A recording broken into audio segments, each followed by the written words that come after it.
America seized control of Venezuela's oil, the largest reserve on the planet, set the price, chose the buyers, rewrote the rules, then told the world, play along or get nothing. China's response? Every single ship turned around. Not one barrel, and that's the moment the world changed. 300 billion barrels. That number doesn't get talked about enough. Because sitting beneath Venezuelan soil is more proven oil than Saudi Arabia, more than Iran, more than Iraq. The single largest oil reserve on Earth, and it's practically in America's backyard. Now here's the part that should stop you cold. Earlier this year, the United States took operational control of tens of millions of barrels of that oil.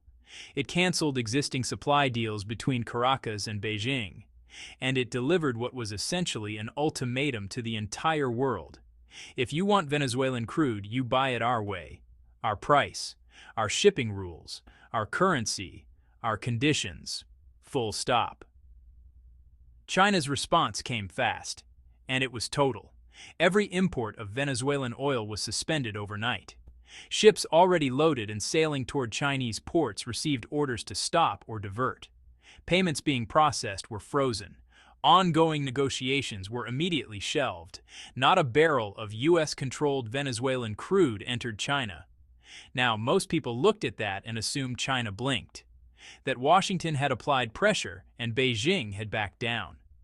That reading is completely wrong. China imports millions of barrels of oil every single day. Its entire industrial economy depends on that flow. A country that desperately needs oil doesn't walk away from the world's largest reserve because it's scared. It walks away because it's making a point. And that point, the real reason behind China's decision, reveals something about global power that most news coverage completely misses. This isn't a story about oil prices or shipping routes. It's about who actually controls the rules of the global economy. Who has the power to set those rules? And what it means when a country as large and as strategic as China decides it's done following them. Stay with me, because this story goes much deeper than a trade dispute. Part 1. How Venezuela became a weapon. To understand what just happened, you need to understand how Venezuela got here in the first place. Venezuela is geographically close to the United States, just across the Caribbean.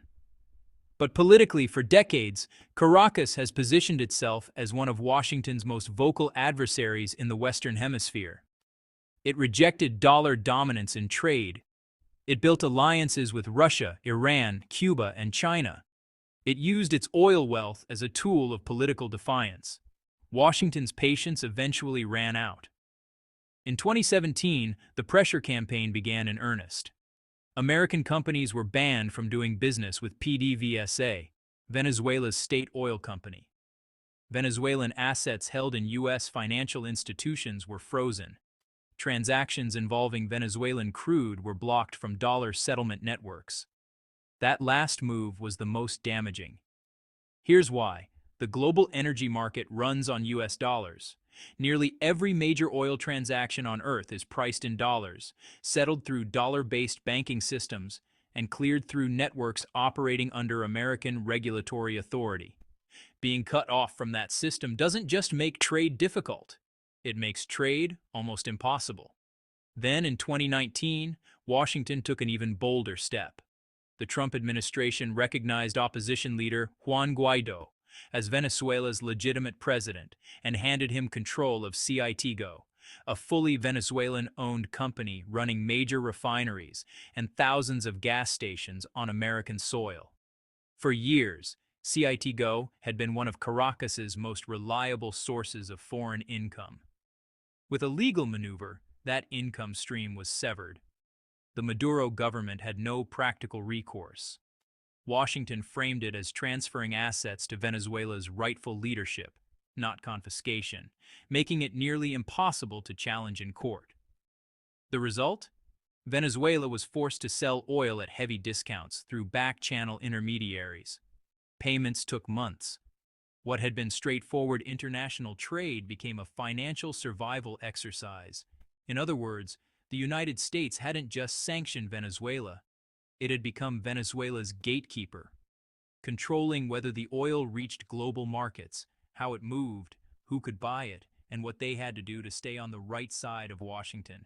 And that gatekeeper role is exactly what set the stage for the confrontation with China. Part 2. The $60 billion partnership Beijing built. Now here's what most Western coverage leaves out entirely. China and Venezuela weren't just trading partners. They had built one of the most sophisticated financial relationships in the developing world. And it had been running quietly for over a decade. Starting in the mid-2000s, Beijing extended roughly $60 billion in financing to Caracas through a series of structured loan agreements. The repayment mechanism was unconventional. Instead of cash, Venezuela would repay China in oil. Shipments delivered at prices below global market rates, counted directly against the outstanding debt. For Venezuela, this was genuinely valuable. It provided cash flow without the conditions that typically come attached to Western lending. No IMF-style austerity requirements, no demands to restructure domestic policy, no pressure to align with the American-led economic order. Caracas got the money it needed, paid in oil, and maintained its political independence. For China, the deal was equally attractive. It locked in a reliable, discounted supply of crude for a rapidly growing industrial economy with enormous energy needs. And it did so entirely outside the dollar-based trade system. Both sides had every reason to keep this partnership running. But when Washington tightened its grip on Venezuelan oil, that $60 billion architecture started cracking. China's pricing agreements with Caracas were being overridden, supply commitments were being disrupted, the currency arrangements the two countries had carefully negotiated were being challenged by a system that demanded dollar compliance as the cost of entry. Then came the announcement that pushed Beijing over the edge. The U.S. Energy Secretary declared that Venezuelan crude, previously priced around $31 per barrel under existing arrangements, would be repriced to roughly $45 per barrel, a jump of more than 40%. The number itself wasn't the issue. The issue was who was setting it. Washington was now dictating the commercial terms under which anyone, including China, could purchase Venezuelan oil. Price, shipping protocols, compliance standards, settlement currency, all defined by Washington, all subject to change at Washington's discretion, with no input from the countries that had already negotiated their own agreements independently. For China, that crossed a line that no barrel count ever could have crossed on its own. Part 3. China's calculated walkout. On January 27th, China's major state-owned energy companies received a directive from Beijing: suspend all dealings involving Venezuelan crude, immediately and completely. Ships already at sea were ordered to stop or redirect. In-process payments were frozen. Active negotiations were closed. The withdrawal was total, coordinated, and deliberate. Washington read it as a win. Beijing had blinked. But honestly, that interpretation gets the story exactly backwards. If China was simply afraid of secondary sanctions, there were a dozen ways to quietly reduce Venezuelan oil imports while maintaining a diplomatic fig leaf of engagement. China didn't do that. It made a clean, complete public break, and then held that position while Washington tried to pressure it back to the table. That's not retreat. That's a statement. The real calculation Beijing made was this: buying Venezuelan oil under U.S. imposed terms wouldn't just mean purchasing crude at a higher price. It would mean operating inside a trade system designed, controlled, and alterable by the United States. Every transaction in that system would run through dollar-based clearing networks. Every compliance requirement would be set by American regulators. Every pricing decision would be made in Washington. And here's why that matters enormously for China's long-term strategy. China has spent years and enormous resources building financial infrastructure specifically designed to reduce its dependence on the dollar system. The internationalization of the renminbi as a trade currency. The CIPS payment network as an alternative to SWIFT. Bilateral currency swap agreements with dozens of nations. Commodity-backed trade deals that bypass dollar settlement entirely. Every one of these efforts is part of a deliberate, long-term project to build an alternative architecture for global trade.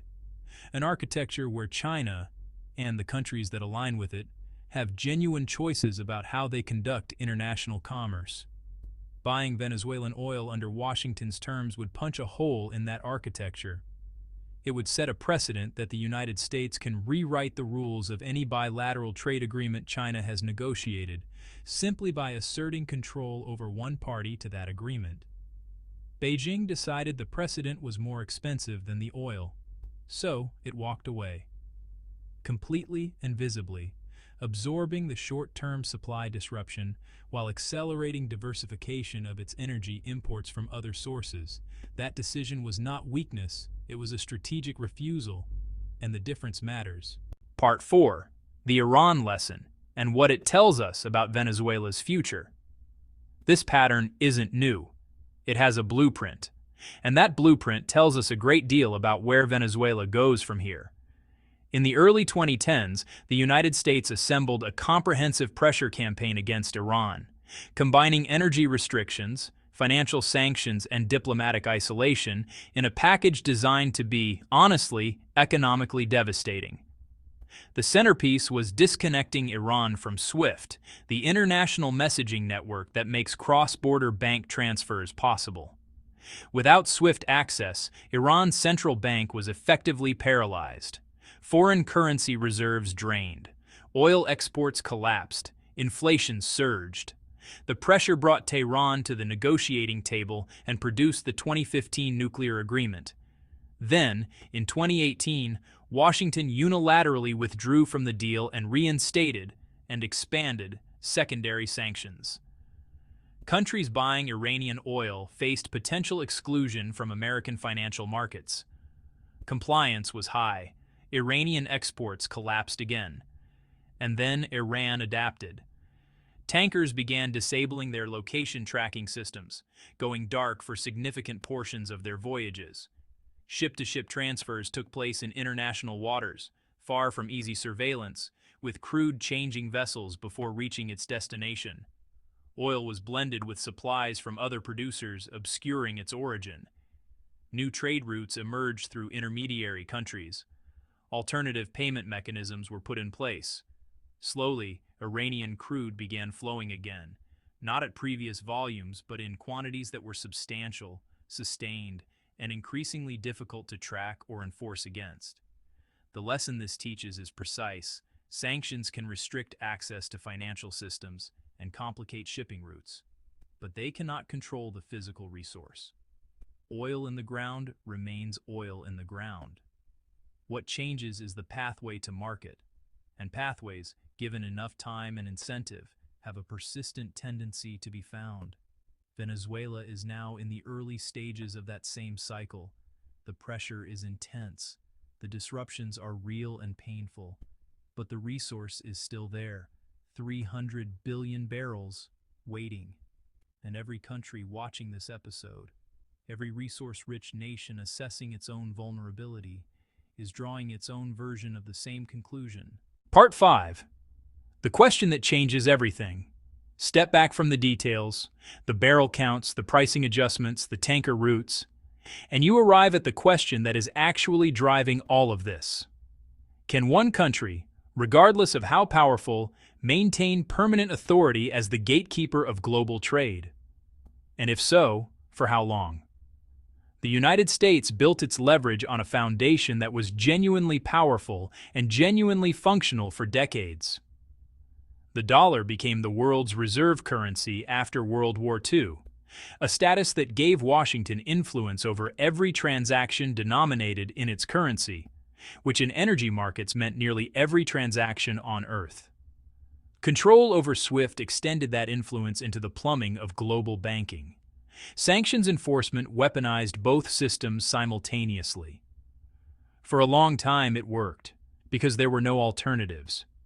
You either used the dollar system or you were excluded from normal international commerce. Those were the only options. That's no longer entirely true. China, Russia, Iran, and Venezuela have each, at different times with varying results, built and expanded mechanisms to trade outside dollar-dominated infrastructure. Bilateral currency swaps in renminbi or rubles. The CIPS payment network processing cross-border transactions outside SWIFT. Gold-backed settlement arrangements. Oil priced in non-dollar currencies. None of these alternatives currently matches the efficiency or scale of the dollar system. But they exist. They are growing, and critically, they are being taken more seriously every time Washington uses its financial leverage aggressively. Here's the dynamic that should concern Washington strategists most. Every time the United States uses its financial systems not as neutral infrastructure, but as a weapon, every time it rewrites trade agreements, redirects oil revenues, or tells sovereign nations what their own resources are worth, it recruits more countries into the coalition that wants an alternative. It makes the case for parallel financial architecture more compelling than any amount of Chinese diplomacy could. Venezuela is, in this sense, a recruiting poster. Not because the Maduro government deserves sympathy, but because the sight of the world's largest oil reserve being effectively commandeered by a foreign power sends a message to every resource-rich country watching. This could happen to you.